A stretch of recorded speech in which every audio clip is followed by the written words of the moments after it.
Hello दोस्तों, मैं हूं दीपक और आप सबका स्वागत है आपके अपने बचत ज्ञान चैनल पर। तो दोस्तों, मैं डे टू डे बेसिस पे किसी ना किसी इन्वेस्टमेंट स्ट्रेटजी को लेकर आपके सामने वीडियो लेकर आता रहता हूं और आज का वीडियो भी बहुत इंटरेस्टिंग होने वाला है। आज के इस वीडियो में हम जानेंगे पीपीएफ अकाउंट एक्चुअल में होता क्या है, इसके क्या बेनिफिट्स हैं और इसके क्या अदर फीचर्स हैं। तो दोस्तों, देर ना करते हुए हम अपने वीडियो को स्टार्ट करते हैं। लेकिन आप सबसे एक रिक्वेस्ट है, अगर आपने अभी तक चैनल को सब्सक्राइब नहीं किया है तो प्लीज़ चैनल को सब्सक्राइब कर लीजिए और प्लीज़ बेल आइकन को जरूर प्रेस कर लीजिएगा सो डैट कोई भी नया नोटिफिकेशन होता है वो सबसे पहले आप तक पहुंचता रहे। तो दोस्तों, सबसे पहले हम अपने वीडियो में जानेंगे कि पीपीएफ अकाउंट होता क्या है। पीपीएफ अकाउंट को हम ब्रॉड टर्म में पब्लिक प्रोविडेंट फंड बोलते हैं। ये एक गवर्नमेंट की स्मॉल सेविंग स्कीम है। तो दोस्तों, जो इसके मोटे मोटे तौर पर जो दो बेनिफिट्स हैं, सबसे पहले उनको डिस्कस कर लेते हैं। तो दोस्तों, जो इसका सबसे पहला बेनिफिट है, यहाँ पे होने वाली जो हमारी इन्वेस्टमेंट है वो रिस्क फ्री होती है। बिकॉज यहाँ पे जब हम पीपीएफ अकाउंट कोई भी अपना ओपन करता है तो वो जो अकाउंट होता है वो सारे रेगुलराइज बैंक या फिर पोस्ट ऑफिस में ओपन होता है और जो उसका मैच्योरिटी पीरियड होता है वो ऑलरेडी डिसाइडेड होता है। और यहाँ पे की जाने वाली जो इन्वेस्टमेंट होती है उसमें कोई मार्केट का एक्सपोजर नहीं होता। तो दोस्तों, हम कह सकते हैं कि यहाँ पे की गई इन्वेस्टमेंट हमारी रिस्क फ्री होती है। तो दोस्तों, अब बात आती है इसके सेकंड बेनिफिट की। तो दोस्तों, इसका जो सेकंड बेनिफिट होता है, यहाँ पे जो मिलने वाली रिटर्न है वो टैक्स फ्री होती है।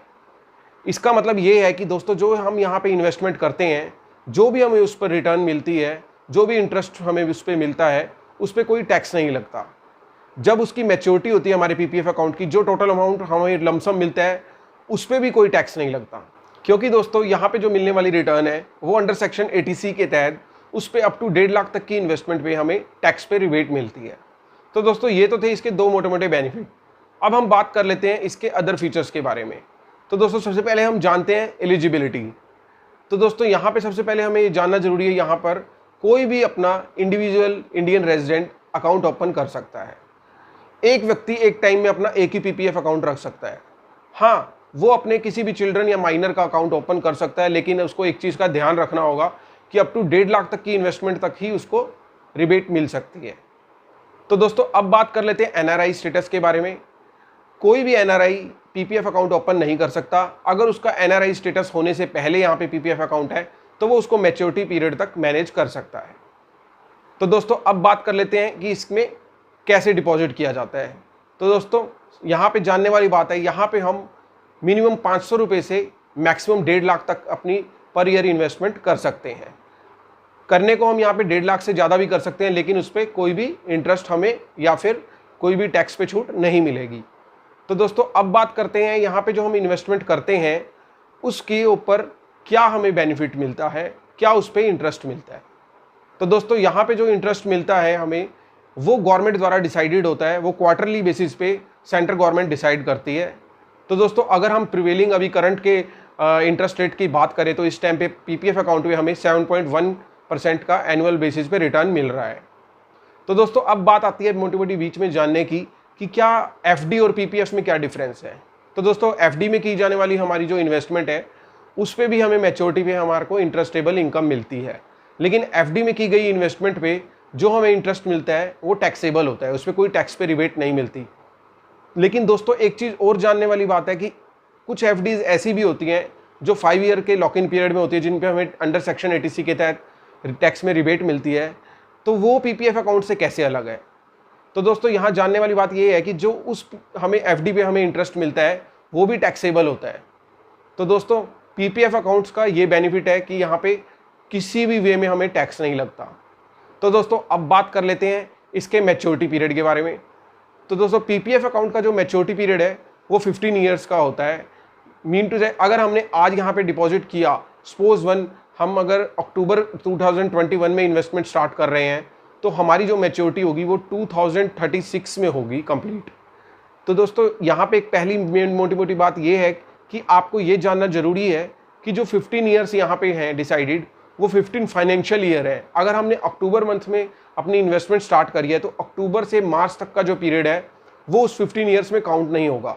हमारे 15 ईयर्स 2022 से स्टार्ट होंगे और 2036 तक चलेंगे, क्योंकि दोस्तों यहाँ पे फाइनेंशियल ईयर काउंट होते हैं। तो जो हमारे रेस्ट मंथ्स हैं, ऐसा नहीं है कि उस पर हमें इंटरेस्ट मिलेगा, हमें उस पर इंटरेस्ट मिलता रहेगा। तो दोस्तों, अब बात कर लेते हैं प्री मैच्योर क्लोजर के बारे में। क्या पीपीएफ अकाउंट को बीच में बंद भी किया जा सकता है 15 साल के? तो दोस्तों यहाँ पे सबसे पहले जानने वाली बात यह है कि आपको मिनिमम 5 ईयर्स यहाँ पे इन्वेस्टमेंट रेगुलर करनी पड़ेगी। उसके बाद आप यहाँ पे आफ्टर कंप्लीशन ऑफ 5 ईयर्स आप अपने अकाउंट को कुछ कंडीशंस में प्रीमेच्योर क्लोज कर सकते हो। वहाँ पे आपको अपने अकाउंट पे 1% पेनल्टी के साथ आपका अकाउंट क्लोज हो जाएगा, लेकिन वहाँ पे भी 2 कंडीशंस हैं। एक कंडीशन है कि आपको कोई सीरियस इलनेस ना हो, अनटिल अनलेस आप यहाँ पे अकाउंट क्लोज नहीं कर सकते, या फिर जो भी अकाउंट होल्डर है उसको अपनी हायर एजुकेशन का रीज़न दिखाकर भी वो अकाउंट क्लोज कर सकता है। तो दोस्तों अब हम बात कर लेते हैं पार्शियल विड्रॉल के बारे में। तो दोस्तों यहाँ पे पीपीएफ अकाउंट पे आप पार्शियल विड्रॉल भी ले सकते हैं और अपने पीपीएफ अकाउंट पे लोन भी ले सकते हैं। तो दोस्तों उसके लिए क्या कंडीशन है, उसके लिए आपको आपके 3 फाइनेंशियल ईयर तक इन्वेस्टमेंट होनी चाहिए मिनिमम। उसके बाद आपको आफ्टर 3 ईयर ऑफ कंप्लीशन आप 3 to 6 ईयर तक के पीरियड के लिए वहाँ पे अपने जो पीपीएफ अकाउंट में इन्वेस्टमेंट है उस पर लोन ले सकते हैं। वहाँ पे आपको 1% का इंटरेस्ट रेट पे करना होगा। तो दोस्तों अब बात करते हैं कि पीपीएफ अकाउंट को हम कहाँ ओपन कर सकते हैं। तो दोस्तों पीपीएफ अकाउंट किसी भी रेगुलराइज बैंक में, इवन पोस्ट ऑफिस में भी जाकर हम ओपन कर सकते हैं। इसके लिए जस्ट आपको अपनी केवाईसी कंप्लीट करनी होगी, और आजकल तो ये ऑनलाइन भी हम ओपन कर सकते हैं। तो दोस्तों ये तो था ओवरऑल पीपीएफ अकाउंट के बारे में। तो दोस्तों टैक्स सेविंग के लिए अदर ऑप्शंस भी हैं, लेकिन पीपीएफ अकाउंट भी काफ़ी फेमस है। जो भी लोग टैक्सेबल इनकम में आते हैं उनके लिए पीपीएफ अकाउंट को भी खोलकर वो टैक्स पे रिबेट ले सकते हैं। तो दोस्तों ये था आज का वीडियो। आई थिंक सो मैंने काफ़ी हद तक आपके पीपीएफ अकाउंट के रिगार्डिंग जो भी मन में डाउट्स या क्वेरीज थी क्लियर कर दी होंगी। तो दोस्तों अगर आपको वीडियो अच्छा लगा हो तो प्लीज़ लाइक एंड शेयर ज़रूर कर दीजिएगा। तो दोस्तों now the time for signing off, till the time, bye.